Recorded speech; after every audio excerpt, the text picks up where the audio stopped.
we love most that destroy us. They're coming, Katniss. Peter is the Captain's weapon. In the same way you're ours. No one can survive this. We must fight back! The Hunger Games Mockingjay Part 1, rated PG-13, theaters November 21st. I was close on that one.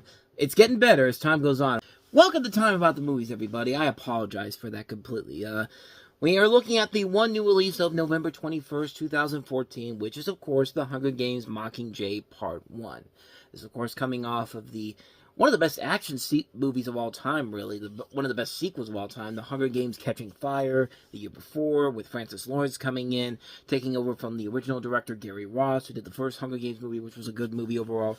The Hunger Games films have been pretty solid all across the board. Mockingjay Part 1, however, let's talk about it. The story continues to follow Katniss Everdeen, once again played by Jennifer Lawrence. Having twice survived the Hunger Games, she finds herself in District 13 under the leadership of President Coin, played by Julianne Moore, and the advice of her trusted friends. Katniss reluctantly becomes the symbol of a mass rebellion against the Capitol and fights to save PETA and a nation moved by her courage. So how do you top two very good movies, starting off strong with the original Hunger Games movies, and then outdoing yourself with Catching Fire, which was really one of the best sequels I saw since The Dark Knight, which is high marks all across the board, and I don't think this was the way you should have done it, but honestly, it can always be worse. It could have easily gone down the Twilight path of, let's do two Twilight movies, but instead of doing a story in the first one, we're just going to go ahead and just give you 45 minutes of an actual story, and then pad it out with pointless music videos. That was what Breaking Dawn Part 1 was. I mean, literally, that's what that was, but I'll say this. This is definitely the least enjoyable of the Hunger Games series, if not the worst one, but it doesn't really make it a bad movie. It just feels pointless. And really, that's the biggest problem with the movie. It feels pointless. This really should not be a two-part movie, and it should have been just a straightforward one-part film, because we all know the big epic stuff is going to come in the next movie the following year. And here, there really isn't a whole lot of action in this movie. There's only two scenes where there's action. The hospital scene where the hospital gets attacked, and then the scene where the dam gets blown up, and that's about it. There's literally a whole sequence where the Capitol attacks the rebellion's home, and really nothing happens. All that happens is in the background. The only real tension in the scene is whether or not Katniss' sister or her cat make it into the bunker when they're attacked, and that's it. Like, even the movie is really anticlimactic. You've got a scene where 6 of the rebels go into the Victor's Tower to go after the other 3 Victors who are being imprisoned, and just when you think all hell's about to break loose and the worst possible thing's about to happen, they're all out safely. It's just like, what? Like, really? Like, it's just like, come on, Lionsgate. You've hooked us in with Catching Fire, one of the best sequels of recent memories, and this is how you follow it up? And I get it. A lot of people, it's the fans of the books themselves, which I have not read the books, but, you see you hear from them and they say that Mockingjay is the least popular of the books, the books in the series, but if this is the first half of the book, you can kind of see why. I mean, it doesn't help that we as a society have a problem with too much talking and not enough action in movies, and at least the general public would think that overall, which, there's been a lot of great movies where you don't need a whole lot of action or dialogue. You could just let the characters do the work for you. There's been a number of great animated movies that have done that.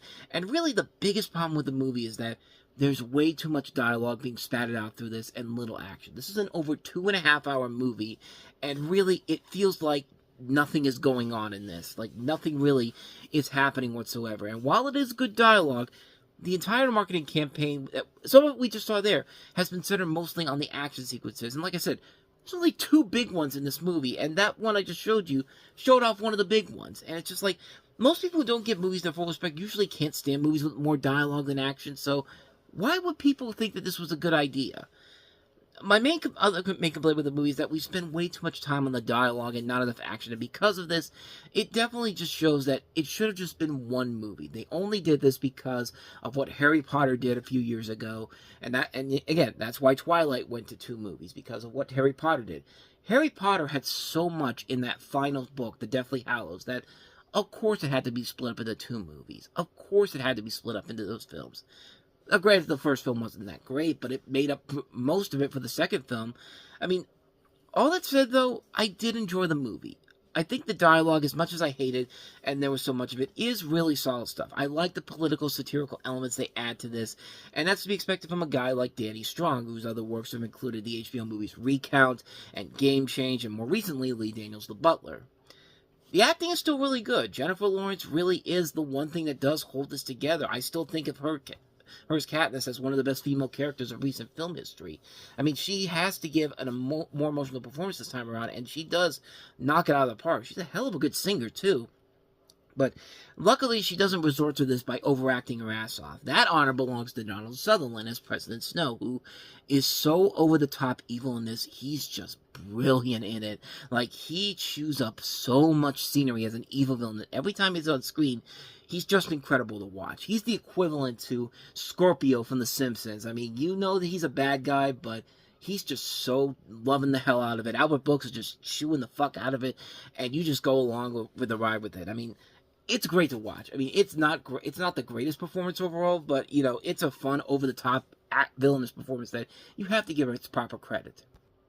I'm sorry, I got distracted by the Daytona 500. I don't usually watch NASCAR. I was really only watching this simply because Bart Simpson was going to be doing the green flag, and it's a guy in a Bart Simpson costume, but I just had it on throughout much of the day. But yeah, they just had a big crash with all these different cars and all that. I'm not a NASCAR person, but anyway, I'm getting off topic here. Most of you will probably not even know that the Daytona 500 is happening by the time I'm recording this, but yeah, it looks like the Logano car was the one that caused this massive pileup here. So that should give you an idea, if you are a NASCAR fan, knowing which part I'm talking about here. But anyway, back to the Mockingjay Part 1 review.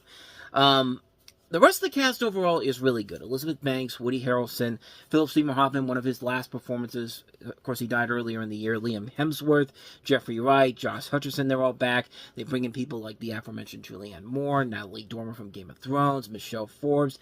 Nobody's really given a bad performance in here. They're all pretty solid all across the board. And I'll say this, though. I did say earlier that this is a near 2.5-hour movie. It's not. It's about 2 hours long, so I guess I'll take that back in my original thoughts on this. But yeah, it's a good enough pace overall. At 2 hours, it doesn't feel like you're wasting your time here, but you never really feel like you're getting the true investment of what this film is supposed to be. This is supposed to be the first part of this gigantic finale, the penultimate conclusion of the storyline here, and you do get at least what you want to get from this first movie here. You really are expecting much bigger and more epic because it is the last film, but it really doesn't deliver it, especially in this first film. I mean, if you're looking for action, this is not the movie for you. This one, I really do feel like this is an example of what happens when you try to do a 2-part movie and you save all the big stuff for last, and it just doesn't work overall. And it's not a bad movie, but it's definitely the least enjoyable of the series so far. And Part 2 will fix a lot of the problems that this film had and just basically tell you that, yeah, this thing should have been just one film in general. I mean, it shouldn't be split up into 2 films unless you really have something big planned for both movies. I mean, like, when Avengers Endgame and Avengers Infinity War were split into 2 movies, everyone was wondering how that was going to work out.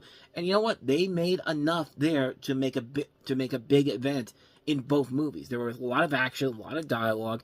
That's the best way to do a 2-part movie overall. This one, not so much. Like I said, it's not terrible, but it's definitely the lesser of the Hunger Games movies in general. Probably my least favorite of the series overall. So there you go. That's my thoughts on Mockingjay Part 1, and that's going to wrap up this episode. So next time on Time About the Movies, we take a look at the last weekend of November, Thanksgiving weekend, and not a bad slate of films overall. We have the spin-off of the Madagascar franchise, DreamWorks' Penguins of Madagascar, although once we get to March, we'll start to realize that the much better movies coming out now to get destroyed by, Hunger Games, Big Hero 6, Interstellar. Meanwhile, the lesser movie is getting a much bigger push with a lesser film, but we'll touch on that when we get to March's DreamWorks animated film. But Penguins of Madagascar we'll take a look at. We have another sequel nobody was asking for because the first film was such a big success. Here we go again, Horrible Bosses 2, and it's literally the definition of a Here We Go Again sequel.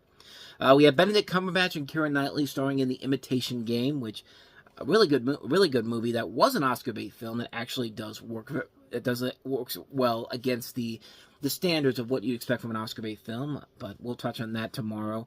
We'll also take a look at the horror classic The Babadook. This came out on Thanksgiving weekend in a limited release, and is that it? Yeah, that's about it. So I think we got about 4 films overall to take a look at next time around, so we'll touch on that tomorrow night. So with all that said, thank you so much for watching this, and if you want to see more videos like this, please go ahead and do me the honors of hitting that like button, that subscribe button, and that notification button. Also, don't forget to check out our playlist, and don't forget to check out the previous episode we did. Whether it's in the past, the present, or the future, I will see you at the movies. Take care.